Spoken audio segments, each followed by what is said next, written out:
Hello friends, welcome to SMS tutorials. I am Sindhu MS. ನಿಮಗೆ ನಾನು ಈ ವಿಡಿಯೋದಲ್ಲಿ ಇಂಟೆಲಿಜೆನ್ಸ್ ಕಾನ್ಸೆಪ್ಟನ್ನು ತಿಳಿಸ್ಕೊಡ್ತಾ ಇದ್ದೀನಿ. ಹಾಗೆ ಈ ವಿಡಿಯೋದಲ್ಲಿ ನಿಮಗೆ ನಾನು ಕಂಪ್ಲೀಟಾಗಿ ಇಂಟೆಲಿಜೆನ್ಸ್ ಬಗ್ಗೆ ತಿಳಿಸ್ತಿಲ್ಲ, ಆ್ಯಂಡ್ ಜಸ್ಟ್ 4 to 5 ಥಿಯರೀಸ್ ಬಗ್ಗೆ ಅಷ್ಟೇ ಹೇಳ್ತಾ ಇದ್ದೀನಿ. ಬಿಕಾಸ್ ಬೋರ್ ಹೊಡೆದೋಗುತ್ತೆ. ತುಂಬ ಜನ ಕಡಿಮೆ ಟೈಮಲ್ಲಿ ಹೇಳಿ 2 or more ವಿಡಿಯೋಸ್ ಮಾಡಿ ಬೇಕಿದ್ರೆ, ಆದರೆ ಕಡಿಮೆ ಟೈಮ್ ತೊಗೊಂಡು ಹೇಳಿ, ಕಡಿಮೆ ನಮಗೆ ಕಾನ್ಸಂಟ್ರೇಟ್ ಮಾಡೋಕ್ಕಾಗಲ್ಲ ಹಾಗೆ ಅಂತ ಹೇಳ್ತಿದ್ದಾರೆ. ಅದಕ್ಕೋಸ್ಕರ ನಾನು ನಿಮಗೆ ನೆಕ್ಸ್ಟ್ ವಿಡಿಯೋದ ಒಂದು ಲಿಂಕ್ ಸಹಿತ ಮಾರ್ನಿಂಗ್ ನಿಮಗೆ ಈ ಒಂದು ವಿಡಿಯೋದಲ್ಲೇ ನಿಮಗೆ ಡಿಸ್ಕ್ರಿಪ್ಷನಲ್ಲಿ ಲಿಂಕ್ ಕೊಟ್ಟಿರ್ತೀನಿ. So you can easily watch. ಹಾಗೆ ಆ ವಿಡಿಯೋನೂ ಸಹಿತ ನಾನು ತುಂಬ ಡಿಲೇ ಮಾಡಲ್ಲ. ಅದನ್ನೇ ನಿಮಗೆ ನಾನು ನಾಳೆ ಮಾರ್ನಿಂಗ್ ಅಂದರೆ ನಾಳೆನೇ ಬೆಳಗ್ಗೆನೇ ಹಾಕ್ತೀನಿ.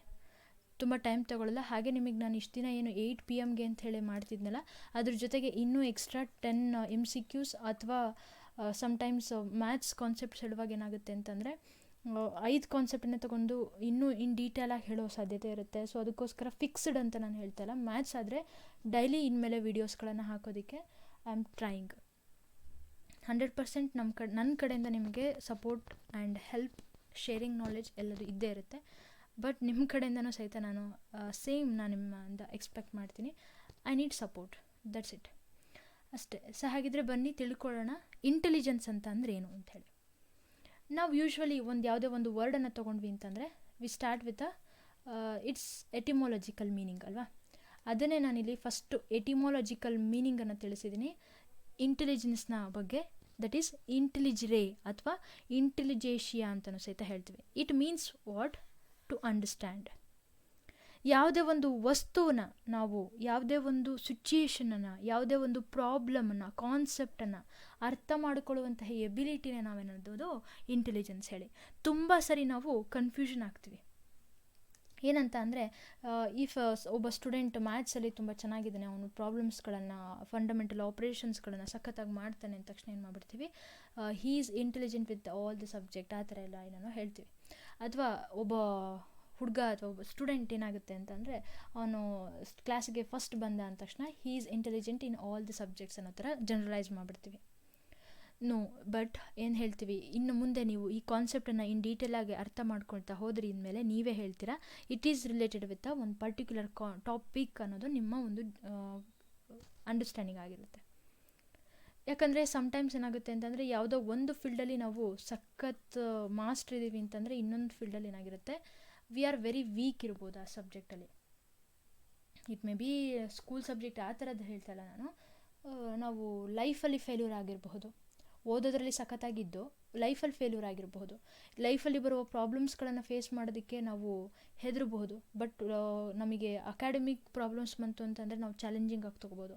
ಇನ್ನೂ ಸಮ್ಟೈಮ್ಸ್ ಏನಾಗುತ್ತೆ ಅಂತಂದರೆ, ಎರಡನ್ನೂ ಸಹಿತ ನಾವು ಚಾಲೆಂಜಿಂಗ್ ಆಗಿ ಬ್ಯಾಲೆನ್ಸ್ ಮಾಡೋದನ್ನು ಕಲಿತ್ಕೊಳ್ತಾ ಹೋಗ್ತೇವೆ. ಯಾವಾಗ ಅಂತಂದರೆ, ನಮ್ಮ ಪರ್ಸ್ನಾಲಿಟಿನ ನಾವು ಒಳ್ಳೆ ವೇಯಲ್ಲಿ ತೊಗೊಂಡು ಹೋಗ್ತಾ ಇದ್ವಿ ಅಂದರೆ, ನಾವು ಟ್ರೈನಿಂಗ್ ನಾವು ಚೆನ್ನಾಗಿ ಮಾಡ್ಕೊಳ್ತಿದ್ರೆ. ಸೊ ಅದಕ್ಕೋಸ್ಕರ ನಾನು ಹೇಳ್ತಾ ಇರೋದು, as A teachers go in a particular way. ಯಾವ ವೇ ಅಂತಂದರೆ ಅದು ನಿಮಗೆ ನಿಮ್ಮ ಪರ್ಸ್ನಾಲಿಟಿನ ಅದು ಬಿಲ್ಡ್ ಮಾಡಬೇಕು ಆ ರೀತಿಯಾಗಿ. ಹಾಗೆ ನೀವು ಮುಂದೆ ಬರ್ತಾ ಹೋದಾಗ ಇಂಟೆಲಿಜೆನ್ಸ್ ಅಂತ ಅಂದರೆ it is related with abstract thinking of A person ಆಗಿರ್ಬೋದು, ಪ್ರಾಬ್ಲಮ್ ಸಾಲ್ವಿಂಗ್ ಆಗಿರ್ಬೋದು. ಅಂದರೆ ಡೈವರ್ಜೆಂಟ್ ಥಿಂಕಿಂಗ್ ಅನ್ನೋದಿರಬೇಕು, ರೀಸನಿಂಗ್ ಇರಬೇಕು. It means all the positive aspects ನಾವು ಏನು ಹೇಳ್ತೀವಲ್ಲ ಅದನ್ನೆಲ್ಲ ನೀವು ತಲೆಯಲ್ಲಿ ಇಟ್ಕೊಂಡ್ಬಿಡ್ರಿ ಅಷ್ಟೇ. ಎಕ್ಸಾಮ್ ಪರ್ಪಸ್ ಅಂತ ಅಂದಾಗ ಈ ಥರ ಹೇಳ್ಬಿಡ್ಬೋದು ನೋಡಿರಿ. ಮುಂದೆ ಬರುತ್ತೆ, ಈ ಪರ್ಸ್ನಾಲಿಟಿ ಅನ್ನೋದು ಯಾವ ಫ್ಯಾಕ್ಟರ್ಸ್ ಮೇಲೆ ಡಿಪೆಂಡ್ ಆಗಿರುತ್ತೆ, ಇಂಟೆಲಿಜೆನ್ಸ್ ಅನ್ನೋದು ಯಾವ ಆಸ್ಪೆಕ್ಟ್ಸ್ ಮೇಲೆ ಡಿಪೆಂಡ್ ಆಗಿರುತ್ತೆ. ಆ್ಯಕ್ಚುಲಿ ಏನಾಗುತ್ತೆ ಅಂತ ಅಂದರೆ, ಸಮ್ಟೈಮ್ಸ್ ಮೇಯ್ನ್ಲಿ ನಾವು ಕನ್ಸಿಡರ್ ಮಾಡೋದು ಹೆರಿಡಿಟಿನ. ಆಮೇಲೆ ಹೆರಿಡಿಟಿ ಓದಿ ಓದಿ ಓದಿ ಆನಂತರ ಪರ್ಸ್ನಾಲಿಟಿ, ಎನ್ವಿರಾನ್ಮೆಂಟ್ ಕಾನ್ಸೆಪ್ಟ್ ಬಂದ್ವಿ ಅಂತಂದರೆ, ಆಗ ಇಲ್ಲ ಎನ್ವಿರಾನ್ಮೆಂಟ್ ಸಹಿತ ಡಿಪೆಂಡ್ ಆಗುತ್ತೆ. ಎನ್ವಿರಾನ್ಮೆಂಟಿಂದ ನಾವು ಏನು ಬೇಕಾದ್ರೂ ಚೇಂಜ್ ಮಾಡಬಹುದು, ಏನು ಬೇಕಾದ್ರೂ ಒಂದು ಎಬಿಲಿಟಿನ ನಾವು ಪಡ್ಕೋಬಹುದು ಅಂತ ಹೇಳೋದಕ್ಕೆ ಸ್ಟಾರ್ಟ್ ಮಾಡ್ತೀವಿ. ಸೊ ಅದಕ್ಕೋಸ್ಕರನೇ ಹೇಳೋದು, ಎರಡೂ ಸಹಿತ ಇಂಪಾರ್ಟೆಂಟು. ಇನ್ನು ನಿಮಗೀಗ ಮುಂದೆ ಬರುತ್ತೆ, ಒಬ್ಬೊಬ್ಬರು ಒಂದೊಂದು ಥರ ಕೊಡ್ತಾ ಹೋಗ್ತಾರೆ ಇಂಟೆಲಿಜೆನ್ಸ್ಗೆ ಯಾವುದು ಮುಖ್ಯ ಅಂತ ಹೇಳಿ ಬಂದಾಗ. ಅದನ್ನೇ ಇವಾಗ ನಾನು ನಿಮಗಿಲ್ಲಿ ಡೆಫಿನೇಷನ್ಸ್ಗಳನ್ನು ಯಾವ್ದು ನೆನ್ಪಿಡ್ಕೋಬೇಕು ಅನ್ನೋದರಲ್ಲಿ ಹೇಳ್ಕೊಡ್ತಾ ಇದ್ದೀನಿ. ಇದರಲ್ಲಿ ನಿಮಗೆ ಮೇಯ್ನಾಗಿ ಸೈಮನ್ ಆ್ಯಂಡ್ ಬಿನೆಟ್ ಹೇಳ್ತಾರಲ್ಲ ಅದಾಗಿರ್ಬೋದು, ಹಾಗೆ ಥಾರ್ನ್ಡೈಕ್ ಹೇಳ್ತಾರಲ್ಲ, ಹಾಗೆ ಮುಂದೆ ಟರ್ಮನ್ ಹೇಳ್ತಾರಲ್ಲ, ಹಾಗೆ ಸ್ಟರ್ನ್ ಹೇಳ್ತಾರಲ್ಲ ಅದು, ಇವೆಲ್ಲವೂ ಸಹಿತ ಇಂಪಾರ್ಟೆಂಟ್ ಆಗುತ್ತೆ. ಕೇಳುವಂತಹ ಪ್ರಶ್ನೆ. ಸ್ಟರ್ನ್ ಹೇಳ್ತಾರೆ ಯಾವಾಗಲೂ ability of A person adjust ಅಂತೇಳಿ. ನೀವು ನೆನ್ಪಿಡ್ಕೊಳ್ಳಿ, ತುಂಬ ಸರಿ ಇಂಟೆಲಿಜೆನ್ಸ್ದು ಅದು ಅಂತೆಲ್ಲ ಕನ್ಫ್ಯೂಷನ್ ಆಗ್ಬೋದು. ಎಬಿಲಿಟಿ, ಕ್ಯಾಪಬಿಲಿಟಿ, ಕೆಪಾಸಿಟಿ, ಕ್ಯಾಪಬಿಲಿಟಿ ಇದೆಲ್ಲದು ಸಹಿತ word it is related with intelligence ಅನ್ನೋದನ್ನು ಸ್ವಲ್ಪ ಹಾಗೆ ಒಂದು ಗ್ರಾಸ್ಪಿಂಗಿಗೋಸ್ಕರ ಹೇಳಿದ್ದು. ಎಬಿಲಿಟಿ ಟು ಅಡ್ಜಸ್ಟ್ ಅಂತ ಹೇಳಿದ್ದು ಸ್ಟರ್ನು, ಆದರೆ ಲರ್ನಿಂಗ್ ಅಂತ ಹೇಳಿದ್ದು ಥಾರ್ನ್ಡೈಕು. ಹಾಗೆ ಟರ್ಮನ್ ಹೇಳ್ತಾರೆ ಅಂತ ಅಂದರೆ ಎಬಿಲಿಟಿ ಟು ಕ್ಯಾರಿ ಆನ್ ಅಂತ ಹೇಳ್ತಾ ಹೋಗ್ತಾರೆ. ಅಂದರೆ ಏನೇ ಒಂದು ಸ್ಪೆಸಿಫಿಕ್ ಫ್ಯಾಕ್ಟರ್ಸ್ ಅಥವಾ ಏನಾದರೂ ಒಂದು ಟರ್ಮ್ಸ್ಗಳನ್ನು, ಏನಾದರೂ ಒಂದು ಸಿಚುಯೇಷನ್ಸ್ಗಳನ್ನು ಲೀಡ್ ಮಾಡೋದು, ಐಡಿಯಾಸ್ಗಳನ್ನು ಲೀಡ್ ಮಾಡೋದು, ಅದ್ರ ಬಗ್ಗೆ ಹೇಳಿದ್ದು ಟರ್ಮನ್ ಅವ್ರು ಹೇಳ್ತಾರೆ. ಸೊ ಇದಿಷ್ಟು ಡೆಫಿನೇಷನ್ಸ್ ಬಗ್ಗೆ ಮುಂದೆ ನೋಡ್ತಾ ಬರೋಣ. ಥಿಯರೀಸಿಗೆ ಎಂಟರ್ ಆಗೋಣ without wasting time. Theories of intelligence, this is also important. Actually ನಾನು ಇದನ್ನು ಇನ್ನೂ ಡಿಫ್ರೆಂಟಾಗಿ ಟ್ರೈ ಮಾಡೋದಕ್ಕೆ ಹೋದೆ. ಓಕೆ, ಲೆಟ್ಸ್ ಸಿ, ನೆಕ್ಸ್ಟ್ ಮುಂದೆ ಬರ್ತಾ ಹೋಗುತ್ತೆ. ನೀವು ವಾಮ್ ದೇವಪ್ಪ ಬುಕ್ ನೋಡಿದಾಗ ನಿಮಗೆ ಮೇಯ್ನಾಗಿ 2 ಇಂಟೆಲಿಜೆನ್ಸ್ ರೀತಿಯಾಗಿ ಥಿಯರೀಸ್ ಆಫ್ ಇಂಟೆಲಿಜೆನ್ಸ್ನ ಟೂ ಟೈಪ್ಸ್ ಆಗಿ ನಿಮಗೆ ಡಿವೈಡ್ ಮಾಡ್ತಾರೆ. ಒಂದು ಕ್ಲಾಸಿಕಲ್ ಇಂಟೆಲಿಜೆನ್ಸ್, ಹಾಗೆ ಇನ್ನೊಂದು ಕ್ಲಾಸಿಕಲ್ ವೇಯಲ್ಲಿ, ಇನ್ನೊಂದು ಕಾಂಟೆಂಪ್ರರಿಯಲ್ಲಿ ಅಂತ ಹೇಳಿ. ಅಂದರೆ ಮೇಯ್ನಾಗಿ ಇಲ್ಲಿ ರೀಸೆಂಟ್ ಹಾಗೆ ಇನ್ನು ಏನ್ಷಿಯಂಟ್ ಟೈಮ್, ಈ ಥರದ್ದು 2 ರೀತಿಯಾಗಿ ಡಿವೈಡ್ ಮಾಡಿರೋದು. ಆದರೆ ಇನ್ನೂ ಒಂದು ಕಾನ್ಸೆಪ್ಟ್ ಇದೆ, ದಟ್ ಈಸ್ ಫ್ಯಾಕ್ಟರ್ ಥಿಯರಿ ಅಂತ ಹೇಳಿ ಬರುತ್ತೆ. ಇವರು ಯಾವ ರೀತಿಯಾಗಿ ಡಿವೈಡ್ ಮಾಡ್ತಾರೆ ಅಂತಂದರೆ based on the mental ability of A person ಅಂತ ಹೇಳುವಂಥದ್ದು. This is also very very important. ಹಾಗೆ ನಾನು ಈ ವಿಡಿಯೋದಲ್ಲಿ ಫ್ಯಾಕ್ಟರ್ ಥಿಯರಿಲಿ ಏನೇನು ಹೇಳ್ತಾರೆ ಅನ್ನೋದನ್ನು ಸಹಿತ ನಾನಿಲ್ಲಿ ಕಂಪ್ಲೀಟಾಗಿ ತಿಳಿಸೋದಕ್ಕೆ ಟ್ರೈ ಮಾಡ್ತೀನಿ. ಓಕೆ, ಅರ್ಥ ಆಯ್ತು ಅಂದ್ಕೊಳ್ತೀನಿ. ಮುಂದೆ ಬರೋದು ಸೆಕೆಂಡ್ ಇನ್ನೂ ಒಂದು ಗ್ರೂಪ್ ಇದೆ. ಅವ್ರೇನು ಹೇಳ್ತಾರೆ ಅಂತ ಅಂದರೆ, wait a minute, slide factor theory ಬೇಡ, ಇಲ್ಲೇನಾಗುತ್ತೆ ಅಂತಂದರೆ second factor that is related with wait a minute intellectual ability ಆಧಾರದ ಮೇಲೆ ಹೇಳ್ತಾ ಹೋಗ್ತಾರೆ. ಈ ಒಂದು ಥಿಯರಿಗೆ ನಾವು ಪ್ರೋಸೆಸ್ ಓರಿಯೆಂಟೆಡ್ ಥಿಯರೀಸ್ ಅಂತ ಹೇಳಿ ಕರಿತೀವಿ. ಇದ್ರ ಬಗ್ಗೆ ನಾನು ನೆಕ್ಸ್ಟ್ ವಿಡಿಯೋದಲ್ಲಿ ತಿಳಿಸ್ತಾ ಹೋಗ್ತೀನಿ. ಓಕೆ, ಬರೋಣ ಇವಾಗ. ಹಾಗಿದ್ರೆ ಫ್ಯಾಕ್ಟರ್ ಥಿಯರಿಲಿ ಯಾರ್ಯಾರು ಬರ್ತಾರೆ, ಏನೇನು ಹೇಳ್ತಾರೆ ಅಂತ ಹೇಳಿ. ಫ್ಯಾಕ್ಟರ್ ಥಿಯರಿಲಿ ನೀವು single factor theory, 2 factor theory, ಹಾಗೆ ಮಲ್ಟಿ ಫ್ಯಾಕ್ಟರ್ ಥಿಯರಿ. ಅಂದರೆ ಇವಾಗ ಒಂದೊಂದನ್ನೇ ನೋಡ್ತಾ ಬರೋಣ. ದಟ್ ಈಸ್ ಯೂನಿಫ್ಯಾಕ್ಟರ್ ಥಿಯರಿ ಅಥವಾ ಸಿಂಗಲ್ ಫ್ಯಾಕ್ಟರ್ ಥಿಯರಿ ಅಂತಲೂ ಸಹಿತ ನಾವು ಹೇಳಬಹುದು. Both are same. 2 ಮೀನಿಂಗು ಸಹಿತ ಗೊತ್ತಿರುತ್ತೆ ಅಂದ್ಕೊಳ್ತೀನಿ. It is developed by Alfred Binet ಅವರು ತಿಳಿಸ್ಕೊಡ್ತಾರೆ. ಆಲ್ಫರ್ಡ್ ಬಿನೆಟ್ ಈಸ್ ಫೇಮಸ್, ಗೊತ್ತಿರುತ್ತೆ ಅಂದ್ಕೊಳ್ತೀನಿ. ಇವರು ಮೆಂಟಲ್ ಏಜ್ ಕಾನ್ಸೆಪ್ಟ್ ಆಗಿರ್ಬೋದು, ಇಂಟೆಲಿಜೆಂಟ್ ಟೆಸ್ಟ್ ಬಗ್ಗೆ ಆಗಿರ್ಬೋದು ಇದ್ರ ಬಗ್ಗೆ ತುಂಬ ಕೊಡುಗೆಗಳನ್ನು ಕೊಟ್ಟಿದ್ದಾರೆ, ಗೊತ್ತಿರ್ಬೋದು. ಇಂಟೆಲಿಜೆನ್ಸ್ ಅಂದ ತಕ್ಷಣ ಫಸ್ಟ್ ನೆನಪಾಗೋದೆ ನಮಗೆ ಆಲ್ಫರ್ಡ್ ಬಿನೆಟ್ ಅವರು. ಇವ್ರು ಹೇಳ್ತಾರೆ there is A general factor, ಇದು ಡಿಸೈಡ್ ಮಾಡುತ್ತೆ ಒಬ್ಬ ಮನುಷ್ಯನ ಒಂದು ಇಂಟೆಲಿಜೆನ್ಸ್ ಎಷ್ಟು ಅಂತ ಹೇಳಿ ಡಿಸೈಡ್ ಮಾಡೋದು. ದಿಸ್ ಜನರಲ್ ಫ್ಯಾಕ್ಟರ್ ಅಂತ ಹೇಳೋದು ಯಾರು, ಈ ಒಂದು ಆಲ್ಫರ್ಡ್ ಬಿನೆಟ್ ಹೇಳ್ತಾರೆ. ಈ ಥರ ದೇರ್ ಇಸ್ ಏಕತತ್ವ ಅಂತ ಹೇಳಿ ಇದೆ, ಓನ್ಲಿ ಒನ್ ಜನರಲ್ ಫ್ಯಾಕ್ಟರ್ ಅಷ್ಟೇ. ಈ ಫ್ಯಾಕ್ಟರ್ ಏನಾಗಿರುತ್ತೆ ಅವ್ರು ಹೇಳೋದು, ದಿಸ್ ಈಸ್ ಇನ್ನೇಟ್ ಅಂತ ಅಂದರೆ ಇದು ಇನ್ಹೆರಿಟೆಡ್, ಪೇರೆಂಟ್ಸಿನಿಂದನೇ ಬಂದುಬಿಡುವಂಥದ್ದು. ಇದು ಯಾವುದೇ ರೀತಿಯಾದಂತಹ ಒಂದು ಟ್ರೈನಿಂಗ್ ಅಥವಾ ಯಾವುದೇ ಒಂದು ಎನ್ವಿರಾನ್ಮೆಂಟನ್ನು ಕೊಟ್ವಿ ಅಂತಂದರೆ ಅದು ಚೇಂಜ್ ಆಗುವಂಥದ್ದಲ್ಲ. ಹಾಗೆ ಈ ಒಂದು ಫ್ಯಾಕ್ಟ್ರಿ ಇತ್ತು ಅಂದರೆ ಸಾಕು, ನಾವು ಯಾವುದೇ ಟಾಸ್ಕನ್ನು ನಾವು ಡೀಲ್ ಮಾಡ್ಬೋದು. ಹಾಗೆ ಯಾವುದೇ ಒಂದು ಟಾಸ್ಕ್ ಡೀಲ್ ಮಾಡಬೇಕು ಅಂತ ಅಂದರೆ ಈ ಜನರಲ್ ಫ್ಯಾಕ್ಟರ್ ಬೇಕು ಅಂತ ಹೇಳೋದು ಯಾರು, ಈ ಆಲ್ಫರ್ಡ್ ಬಿನೆಟ್ ಅವರು. This is about unifactor theory. ಹಾಗಿದ್ರೆ ಮುಂದೆ ಬರೋಣ 2 ಫ್ಯಾಕ್ಟರ್ ಥಿಯರಿ ಆಫ್ ಇಂಟೆಲಿಜೆನ್ಸ್. ಇದನ್ನು ಕೊಟ್ಟಿದ್ದ್ಯಾರು, ಚಾರ್ಲ್ಸ್ ಪಿಯರ್ಮನ್. ಇವರ ಪ್ರಕಾರ 2 ಫ್ಯಾಕ್ಟರ್ಸ್ಗಳಿದೆ, ಒಂದು ಜನರಲ್ ಫ್ಯಾಕ್ಟರ್, ಇನ್ನೊಂದು ಸ್ಪೆಸಿಫಿಕ್ ಫ್ಯಾಕ್ಟರ್. ಅದನ್ನೇ ಅವರು ಜಿ ಫ್ಯಾಕ್ಟರ್, ಎಸ್ ಫ್ಯಾಕ್ಟರ್ ಅಂತಲೂ ಸಹಿತ ಹೇಳ್ತಾರೆ. ಜನರಲ್ ಇಂಟೆಲಿಜೆನ್ಸ್ ಅಂತ ಹೇಳ್ಬೋದು, ಸ್ಪೆಸಿಫಿಕ್ ಇಂಟೆಲಿಜೆನ್ಸ್, ಅಥವಾ ಜನರಲ್ ಎಬಿಲಿಟಿ ಅಂತ ಹೇಳ್ಬೋದು, ಸ್ಪೆಸಿಫಿಕ್ ಎಬಿಲಿಟಿ ಅಂತ ಹೇಳ್ಬೋದು. ಸೊ ವರ್ಡ್ ಮೀನಿಂಗ್, ಯೂಸೇಜು ಅವೆಲ್ಲ ಗೊತ್ತಿರಲಿ ನಿಮಗೆ, ಮುಂದೆ ಹೆಲ್ಪ್ಫುಲ್ ಹಾಗೆ ಆಗುತ್ತೆ. ಹಾಗೆ ಈ 2 ಫ್ಯಾಕ್ಟರ್ ಥಿಯರಿ ಹೇಳಿದ್ಯಾರು, ಚಾರ್ಲ್ಸ್ ಪಿಯರ್ಮನ್ ಅನ್ನೋದು ಗೊತ್ತಿರಬೇಕು. ಯೂನಿಫ್ಯಾಕ್ಟರ್ ಥಿಯರಿ ಹೇಳಿದ್ಯಾರು, ಆಲ್ಫರ್ಡ್ ಬಿನೆಟ್ ಅನ್ನೋದು ಸಹಿತ ಗೊತ್ತಿರಬೇಕು. ಈ ಜನರಲ್ ಫ್ಯಾಕ್ಟ್ರಲ್ಲಿ ಏನಾಗುತ್ತೆ ಅಂತ ಅಂದರೆ, ಪರ್ಟಿಕ್ಯುಲರ್ಲಿ ನಾನು ಯೂನಿಫ್ಯಾಕ್ಟರ್ ಥಿಯರಿಲಿ ಹೇಳಿದಾಗ ಅದೇ ರೀತಿಯಾಗಿ ಒಂದು ಪರ್ಟಿಕ್ಯುಲರ್ ಟಾಸ್ಕ್ ನಾವು ಡೀಲ್ ಮಾಡಬೇಕು ಅಂತ ಅಂದರೆ, ಒಂದು ಅಥವಾ ಯಾವುದೇ ಒಂದು ಟಾಸ್ಕಿಂದ ನಾವು ಹೊರಗೆ ಬರಬೇಕು ಅಂತ ಅಂದರೆ ಮೇಯ್ನಾಗಿ ನಮಗೆ ಹೆಲ್ಪ್ಫುಲ್ ಆಗುವಂಥದ್ದು ದಿಸ್ ಫ್ಯಾಕ್ಟರ್ ಅಂತ ಹೇಳೋದು, ಈ ಜಿ ಫ್ಯಾಕ್ಟರ್ ಹೆಲ್ಪ್ಫುಲ್ ಆಗುತ್ತೆ ಅಂತ ಹೇಳ್ತಾರೆ. ಗೊತ್ತಾಗ್ತಿದೆಯಾ? ಜನರಲ್ ಫ್ಯಾಕ್ಟರ್ ಥಿಯರಿಲಿ ಏನಾಗುತ್ತೆ ಅಂತ ಅಂದರೆ, it is related with heredity, ಇದು ಮೇಯ್ನಾಗಿ ನೀವು ಮರಿಬಾರ್ದು. ಹಾಗೆ ಸ್ಪೆಸಿಫಿಕ್ ಎಬಿಲಿಟಿ ಅನ್ನೋದು ಏನಾಗುತ್ತೆ ಅಂತ ಅಂದರೆ, ಇದನ್ನು ನಾವು ಎಸ್ ಫ್ಯಾಕ್ಟರ್ ಅಂತ ಹೇಳಿ ಕರಿತೀವಿ. ಹಾಗೆ ಇದರಲ್ಲಿ ಯಾವುದೇ ರೀತಿಯಾದಂಥ ಒಂದು ಸ್ಪೆಸಿಫಿಕ್ ಎಬಿಲಿಟಿ ಅನ್ನೋದೇನಾಗುತ್ತೆ, it is related with a training. ಇದರಿಂದ ನಾವು ಎನ್ಹ್ಯಾನ್ಸ್ ಮಾಡ್ಬೋದು, ಇನ್ಫ್ಲೂಯೆನ್ಸ್ ಮಾಡ್ಬೋದು, ಈ ರೀತಿಯಾಗಿ ಒಂದು ವರ್ಡ್ಸ್ಗಳನ್ನು ಯೂಸ್ ಮಾಡಿರ್ತಾರೆ. It is related with environment ಅಂತ ಹೇಳಿ. ಅರ್ಥ ಆಗ್ತಿದೆ? General and specific. ಹಾಗೆ ಒಂದು ಎಕ್ಸಾಂಪಲ್ ಏನಾದರೂ ನಿಮಗೆ ಬೇಕು ಅಂತಂದರೆ, ಇವಾಗ ಅವರೊಬ್ಬ ಅಥ್ಲೆಟ್ ಇದ್ದಾರೆ ಅಂತಂದರೆ, ಇವಾಗ ಕೊಹ್ಲಿ, ಧೋನಿ, ಇವಾಗ ಅವ್ರು ಏನು ಮಾಡ್ತಾರೆ, ಸ್ಪೆಸಿಫಿಕ್ ಆಗಿ ಅವರು ಕ್ರಿಕೆಟಲ್ಲಿ ಫೇಮಸ್ ಇದ್ದಾರೆ. ಅವ್ರು ಹೇಳ್ತಾರೆ ದಿಸ್ ಈಸ್ ಒಂದು ಜನರಲ್ ಅನ್ನೋ ಥರ. ಸ್ಪೆಸಿಫಿಕ್ ಅಂತಂದರೆ ಇನ್ನೂ ಅವರಿಗೆ ಹಲವಾರು ಅದರ್ ಒಂದು ಬೇರೆ ಕಡೆನೂ ಬೇರೆ ಏರಿಯಾಸ್ಗಳಲ್ಲೂ ಸಹಿತ ಅವ್ರು ಫೇಮಸ್ ಇರ್ತಾರೆ. ನಾವು ತಗೊಳ್ಳೋಣ, ಈಗ ನಾವು ಟೀಚರ್ಸ್ ಇದ್ದೀವಿ, ನಾವು ಟೀಚರ್ಸ್ ಇರೋರು ಈ ಕಡೆ ಸಿಂಗಿಂಗಲ್ಲಿದ್ದೀವಿ ಅಥವಾ ಇನ್ನೂ ಬೇರೆ ಬೇರೆ ಬೇರೆ ಬೇರೆ ಬೇರೆ ಬೇರೆ ಬೇರೆ ಫ್ಯಾಕ್ಟ್ರೀಸ್ಗಳ ಮೇಲೆ ಇದ್ದೀವಿ ಅಂತ ಅಂದರೆ, ಅದಕ್ಕೋಸ್ಕರ ನಿಮಗೆ ಒಂದು ಪಿಕ್ಚರನ್ನು ಯೂಸ್ ಮಾಡ್ಕೊಂಡಿದ್ದಾರೆ ಟೆಕ್ಸ್ಟ್ ಬುಕ್ಕಲ್ಲಿ. ನೋಡಿದ್ದೀರಲ್ಲ ಗೊತ್ತಿಲ್ಲ ನನಗೆ.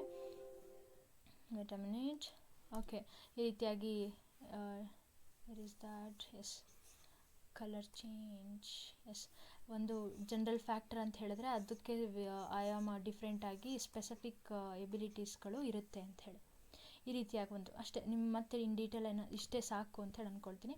ಮತ್ತು ಇನ್ನು ನಿಮಗೆ ಡಿಫ್ರೆನ್ಸ್ ಮೇಯ್ನಾಗಿ ಬರುತ್ತೆ. ಈ ಡಿಫ್ರೆನ್ಸಲ್ಲಿ ಏನಾಗುತ್ತೆ ಅಂತಂದರೆ, ಡಿಫ್ರೆನ್ಸ್ ಜೊತೆಗೆ ಫಸ್ಟ್ ಓಕೆ ಜನರಲ್ ಇಂಟೆಲಿಜೆನ್ಸ್ ಹೇಳ್ಬಿಡ್ತೀನಿ. ಜನರಲ್ ಇಂಟೆಲಿಜೆನ್ಸ್ ಅಂತ ಅಂದರೆ it is related with heredity.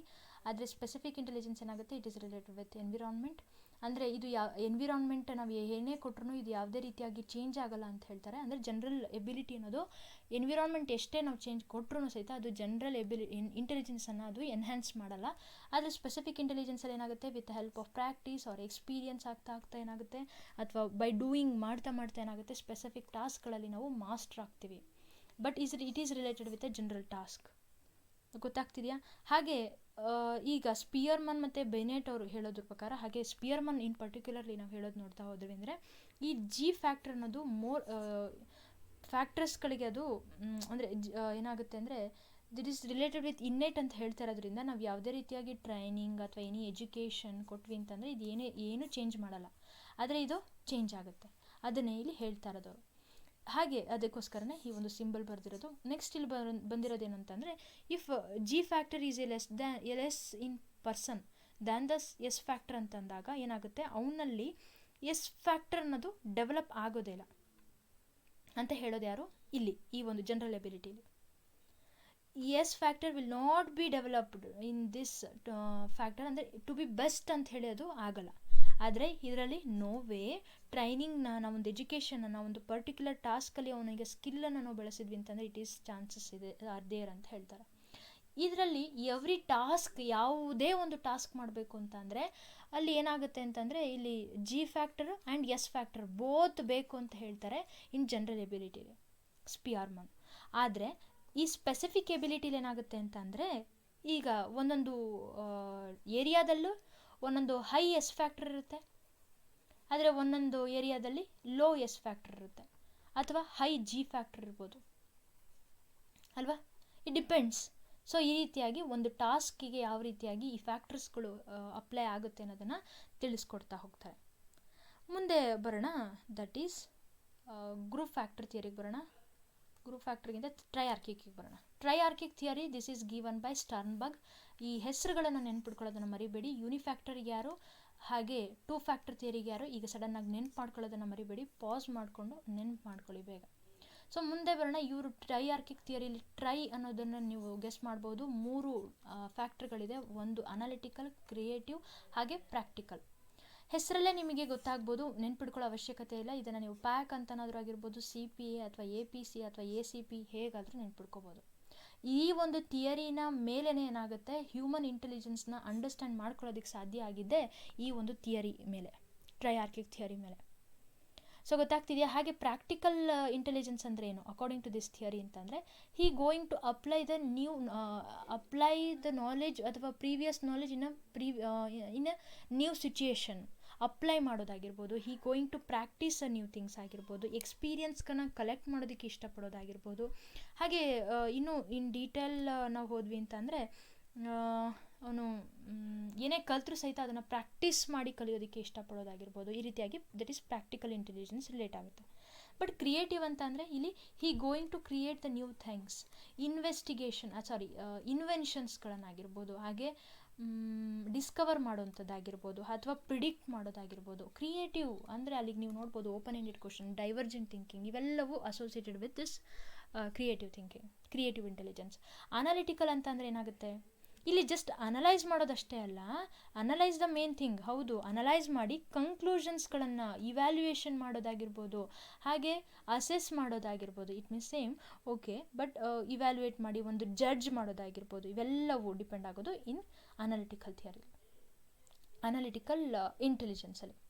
ಗೊತ್ತಾಗ್ತಿದೆ ಅಂದ್ಕೊಳ್ತೀನಿ. This is about triarchic theory. ಈಗ ಬರೋಣ group factor theory. It is given by Louis Thurston. ಈಗ ನೆನ್ಪು ಮಾಡ್ಕೊಳ್ಳಿ ಪಟಾಪಟ್. ಯೂನಿಫ್ಯಾಕ್ಟರ್ ಕೊಟ್ಟಿದ್ಯಾರು, ಟೂ ಫ್ಯಾಕ್ಟರ್ ಥಿಯರಿ ಕೊಟ್ಟಿದ್ಯಾರು, ಹಾಗೆ ಟ್ರೈಆರ್ಕಿಕ್ ಥಿಯರಿ ಕೊಟ್ಟಿದ್ಯಾರು. 1 ಇಲ್ಲಿ 2 ಇಲ್ಲಿ 3.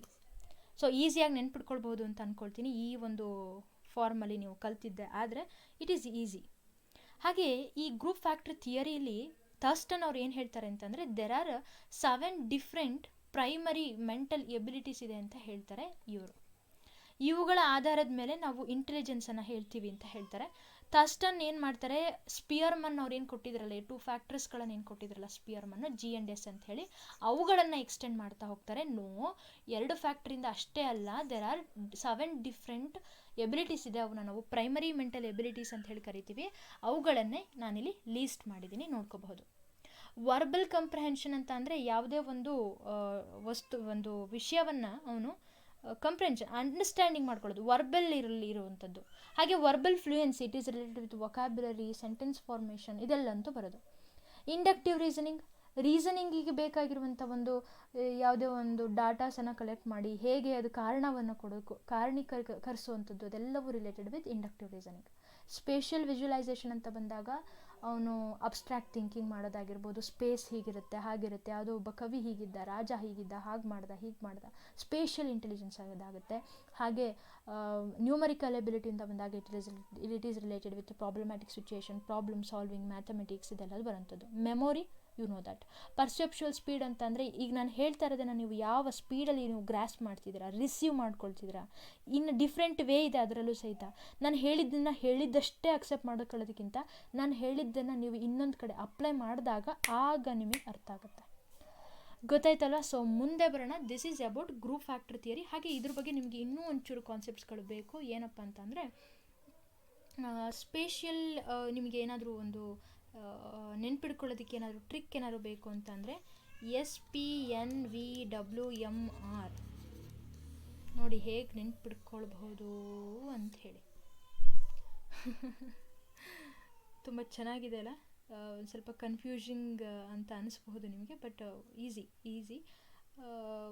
ಮುಂದೆ ಇವಾಗ this is group factor theory ಆಯಿತು, ಟ್ರೈಆರ್ಕಿಕ್ ಆಯಿತು, ಓಕೆ, ಎಲ್ಲದೂ ಆಯಿತು. ನಾನು ಇವತ್ತು ಅಂದ್ಕೊಂಡಿದ್ದು ನಿಮಗೆ ಇಷ್ಟು ಕಾನ್ಸೆಪ್ಟ್ಸನ್ನು ಹೇಳ್ಕೊಡೋಣ ಅಂಥೇಳಿ. ಮುಂದೆ ಇನ್ನೂ ಬರುತ್ತೆ ಮಲ್ಟಿಫ್ಯಾಕ್ಟರ್ ಥಿಯರಿ. ಆ್ಯಕ್ಚುಲಿ ಮಲ್ಟಿಫ್ಯಾಕ್ಟರ್ ಥಿಯರಿ ಬೇರೆ, ಮಲ್ಟಿಪಲ್ ಇಂಟೆಲಿಜೆನ್ಸ್ ಥಿಯರಿ ಬೇರೆ. ಗೊತ್ತಿರಲಿ, ನಾನು ಆಗಲೇ ಮೇ ಬಿ ತಪ್ಪು ಹೇಳೋದನ್ನ ಏನೋ ಅನಿಸುತ್ತೆ. ಮೇ ಬಿ ಮಲ್ಟಿಫ್ಯಾಕ್ಟರ್ ಥಿಯರಿ ಇದನ್ನು ಹೇಳಿಬಿಟ್ರಿದ್ರೆ ಸರಿ ಆಗ್ತಿತ್ತಾ?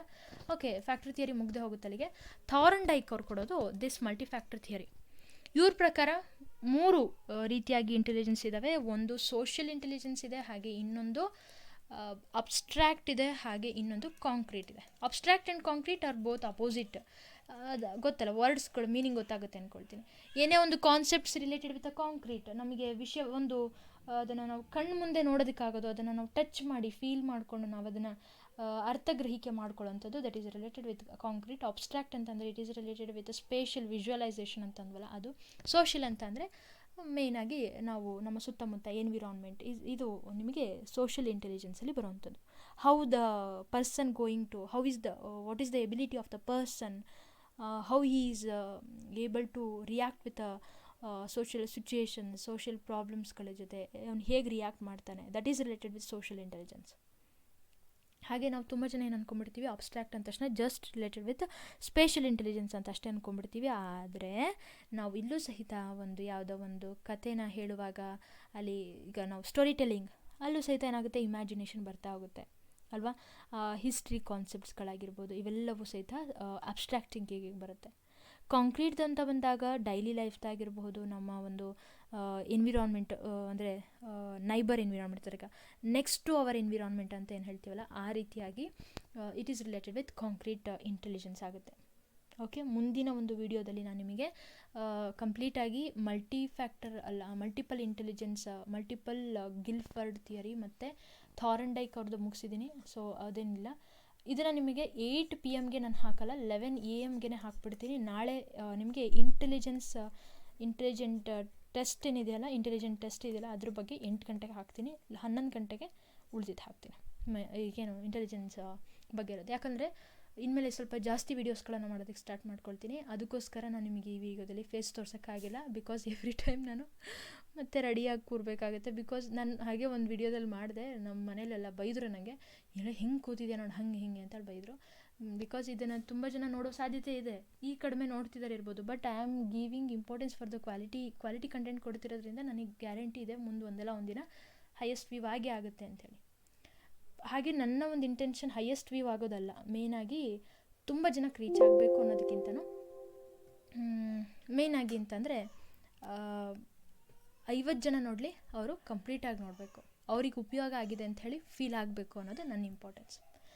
ಓಕೆ, ಇಲ್ಲಿಗೆ ಸ್ಟಾಪ್ ಮಾಡ್ತೀನಿ. Thank you so much for watching this video. Bye, have a good day.